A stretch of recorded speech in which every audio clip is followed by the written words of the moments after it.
Është një frazë e njohur në literaturën politike që 24 orë është një afat shumë i gjatë për politikën. Së këndejmi, me qenë se kemi edhe një javë kohë për zgjedhjen e presidentit, unë mendoj që po që se ekziston vullneti politik, nuk ka asnjë arsye që prej sot ne të konstatojmë se nuk ka gjasa të zgjidhet presidenti brenda këtij afati të cilin e ka përcaktuar gjykata kushtetuese me aktgjykimin e saj të datës 25 mars. Partitë politike duhet të mblidhen, nuk duhet konsideruar që gjithçka ka marrë fund. Këto ndoshta duhet parë si përpjekje që partitë politike t'i shprehin dëshirat e tyre, t'i shprehin ambicjet e tyre për të fituar pushtet brenda spektrit politik, por përderisa ka rrugë juridike për zgjidhjen e kësaj, nevojitet vetëm edhe një vullnet politik dhe gjithçka të rregullohet. Po dhe që ka pashë, po duket se ky vullnet politik në fakt po mungon. Tashmë LDK-ja është përjashtuar nga themi ky opsion i një bashkëpunimi. Sot Zotria Xhixhiku tha se nuk do të ketë më takime.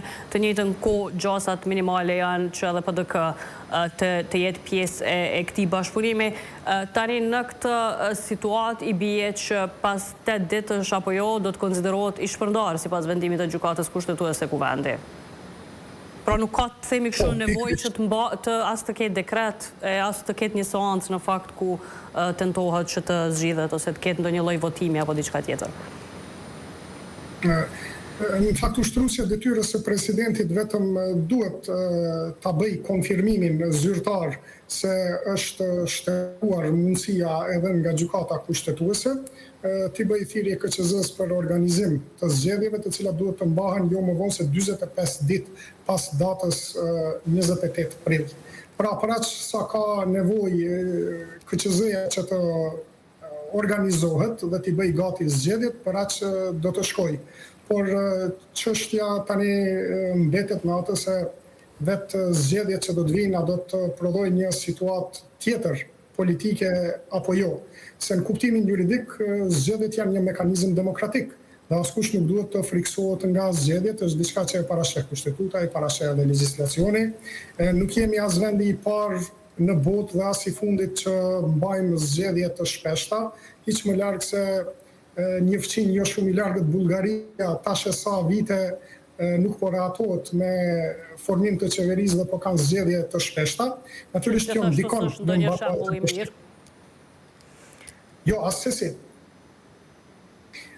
Pra zgjedhjet e shpeshta e lodhin trupin e shtetit.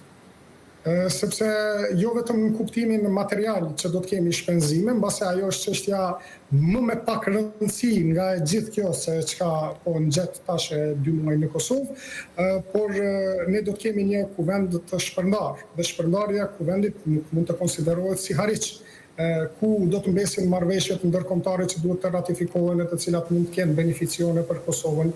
Pastaj zgjedhjet e antarëve 2 antarëve të gjykatës kushtetuese dhe të antarëve të disa institucioneve të tjera të pavarura dhe praktikisht po bëhet një rrezikim i funksionimit normal të